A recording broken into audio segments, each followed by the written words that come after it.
त्याज्य अन्न तथा श्राद्ध में निमंत्रण देने योग्य ब्राह्मण। युधिष्ठिर ने कहा, पितामह, देवता और ऋषियों ने श्राद्ध के समय देव यज्ञ में तथा प्रतियज्ञ में जिस जिस कार्य का विधान किया है वह मैं आपके मुंह से सुनना चाहता हूँ। भीष्म जी ने कहा, बेटा, मनुष्य को चाहिए कि स्नान आदि से पवित्र होकर मांगलिक कार्य संपन्न करके बड़े यत्न के साथ पूर्वाहन में देव संबंधी कार्य, अपराह्न में कृत कार्य और मध्याह्न में मनुष्यों के कार्य, अतिथि सत्कार आदि करे। असमय का दान राक्षसों का भाग माना गया है। जिस भोज्य पदार्थ को किसी ने लांग दिया हो, चाट लिया हो, जो लड़ाई झगड़ा करके तैयार किया गया हो, अथवा जिस पर रजस्वला स्त्री की दृष्टि पड़ी हो, वह भी राक्षसों का ही भाग है। जिसके लिए लोगों में ढिंढोरा पीटा गया हो, जिसे व्रतहीन मनुष्य ने भोजन किया हो, जिस अन्न को कुत्ते ने छू लिया हो, अथवा जिस पर उसकी दृष्टि पड़ी हो, जिसमें केश या कीड़े गिर गए हों, जो छींक या आंसू से दूषित हो गया हो, अथवा जो तिरस्कार पूर्वक दिया गया हो, वह अन्न भी राक्षसों का ही भाग है। मंत्र ज्ञान से रहित, शस्त्रहारी तथा दुराचारी पुरुषों का खाया हुआ, दूसरों का झूठा किया हुआ और देवता, पितर, अतिथि एवं बालक आदि को दिए बिना ही अपने उपभोग में लाया हुआ जो अन्न है, उसे भी राक्षसी भोजन ही समझना चाहिए। राजन, मंत्र और विधि से हीन श्राद्ध का अन्न, घी की आहुति दिए बिना भोजन के लिए सामने रखा हुआ अन्न तथा जिसमें से पहले दुराचारी मनुष्यों को जिमा दिया गया हो, वह अन्न भी राक्षसों का ही भाग माना गया है। इस प्रकार जो भाग राक्षसों को प्राप्त होते हैं उनका वर्णन किया गया। अब दान की योग्य ब्राह्मण की परीक्षा करने के विषय में कुछ कहता हूँ, उसे सुनो।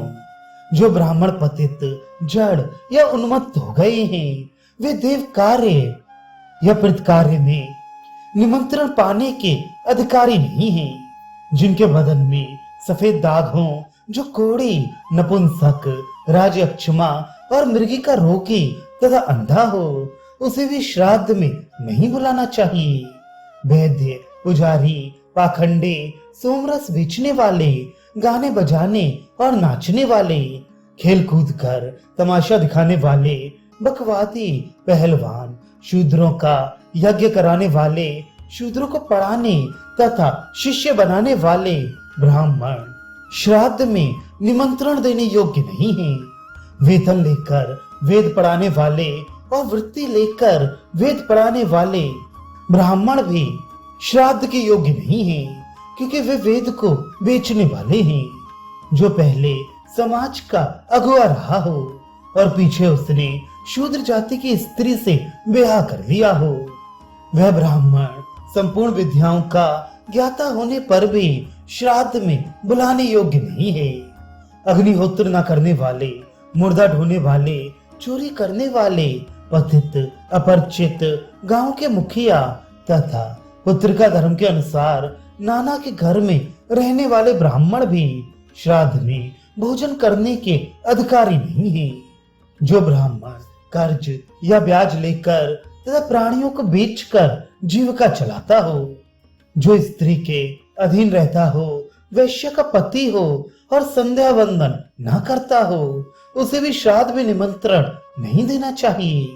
राजन, देव यज्ञ और श्राद्ध में वर्जित ब्राह्मण का उल्लेख हो चुका। अब दान देने और लेने वाले ऐसे पुरुषों का वर्णन करता हूँ, जो श्राद्ध में निषिद्ध होने पर भी किसी विशेष गुण के कारण अनुग्रह पूर्वक ग्राह्य माने गए हैं। उनके विषय में सुनो।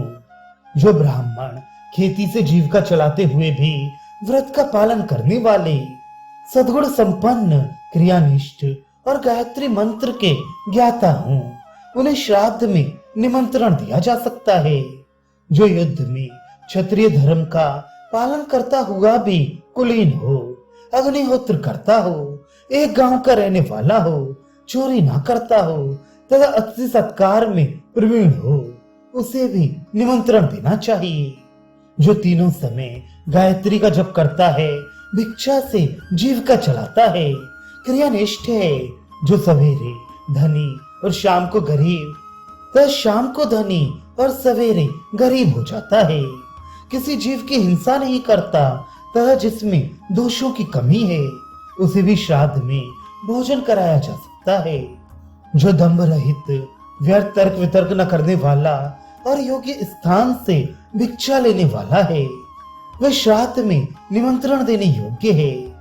जिसने पहले कठोर कर्म करके धन का संग्रह किया हो किंतु पीछे अतिथि सेवा का व्रत धारण कर लिया हो, वह श्राद्ध में सम्मिलित करने योग्य हो जाता है।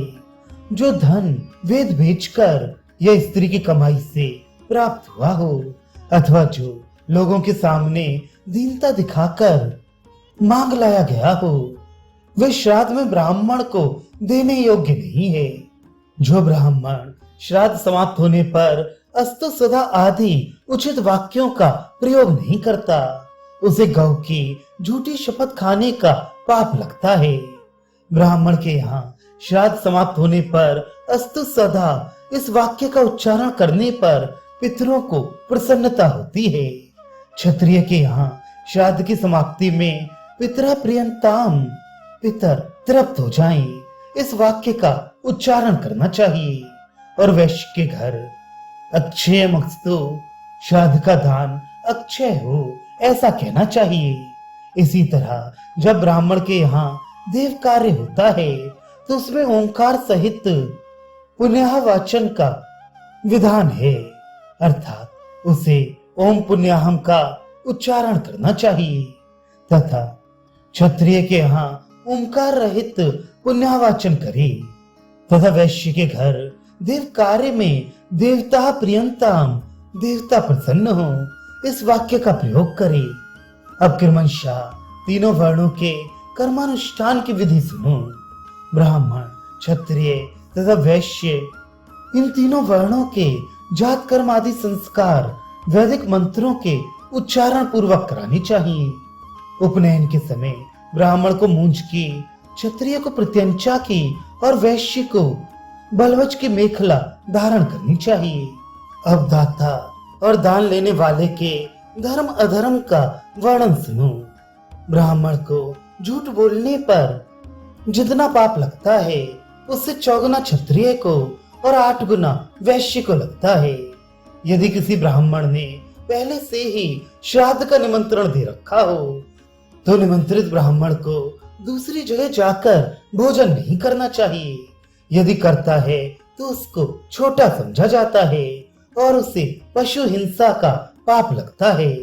इसी प्रकार यदि उसे किसी क्षत्रिय या वैश्य ने पहले से निमंत्रण दे रखा हो और वह कहीं अन्यत्र जाकर भोजन कर ले तो छोटा समझा जाने के साथ ही वह पशु हिंसा के आधे पाप का भागी होता है। राजन, जो ब्राह्मण तीनों वर्णों के यहाँ देव यज्ञ अथवा श्राद्ध में स्नान किए बिना ही भोजन करता है अथवा जो लोभवश जानबूझकर अपने घर में अशौच रहते हुए भी दूसरे के यहाँ श्राद्ध का अन्न ग्रहण करता है, उसको गौ की झूठी शपथ खाने का पाप लगता है। जो किसी काम का बहाना करके दूसरों से धन मांगते हैं उन्हें झूठ बोलने का पाप होता है। जो ब्राह्मण, क्षत्रिय अथवा वैश्य वेद व्रत का पालन न करने वाले ब्राह्मणों को श्राद्ध में मंत्रोच्चारण पूर्वक अन्न परोसता है, उसे भी गाय की झूठी शपथ खाने का पाप लगता है। युधिष्ठिर ने पूछा, पितामह, देव यज्ञ अथवा श्राद्ध कर्म में जो दान दिया जाता है वह कैसे पुरुषों को देने से महान फल की प्राप्ति कराने वाला होता है? भीष्म जी ने कहा, युधिष्ठिर, जैसे किसान वर्षा की बाट जोता रहता है उसी प्रकार जिनके घरों की स्त्रियां अपने स्वामी की झूठन पाने के लिए प्रतीक्षा करती रहती हैं, उनको तुम अवश्य भोजन कराना। जो सदाचारी हो, भोजन न मिलने के कारण दुर्बल हो गए हो तथा जिनकी जीविका क्षीण हो गई हो, ऐसे लोग यदि याचक होकर आते हैं तो उन्हें दिया हुआ दान महान फल की प्राप्ति कराने वाला होता है। जो सदाचार के भक्त हैं, जिनके घर में सदाचार का ही पालन होता है, जो सदाचार को ही बल और सदाचार को ही परलोक में सहारा देने वाला मानते हैं तथा विशेष आवश्यकता पड़ने पर ही याचना करते हैं, उनको दान देने से महान फल होता है। चोर और शत्रुओं के भय से पीड़ित होकर जो केवल भोजन की याचना करने के लिए आते हैं, जिनके मन में किसी तरह का कपट नहीं है तथा अत्यंत दरिद्र होने के कारण जिनके हाथ पर अन्न आते ही उनके भूखे बच्चे मुझे तो कहते हुए मांगने को दौड़ते हैं, ऐसे लोगों को दान देने से महान फल होता है। देश में विप्लव होने के समय जिनके धन और स्त्रियां छिन गई हों, ऐसे ब्राह्मण यदि धन की याचना के लिए आए तो उन्हें दान देने से महान पुण्य होता है। जो व्रत और नियम में लगे हुए ब्राह्मण व्रत के उद्यापन के लिए धन चाहते हों तथा जो पाखंडियों के धर्म से दूर रहकर अन्न न मिलने के कारण दुर्बल एवं निर्धन हो गए हों, ऐसे ब्राह्मणों को भी धन देने से बड़ा भारी पुण्य होता है। निर्दोष होने पर भी बलवान मनुष्यों द्वारा जिनका सर्वस्व लूट लिया गया हो, फिर भी जो खाने के लिए अन्न मात्र चाहते हो तथा जो तपस्वी तपोनिष्ठ और तपस्वियों के लिए भीख मांगने वाले हों, ऐसे याचकों को जो कुछ दिया जाए उसका महान फल होता है। युधिष्ठिर, किसको दान देने से महान फल की प्राप्ति होती है, यह विषय मैंने तुम्हें सुना दिया।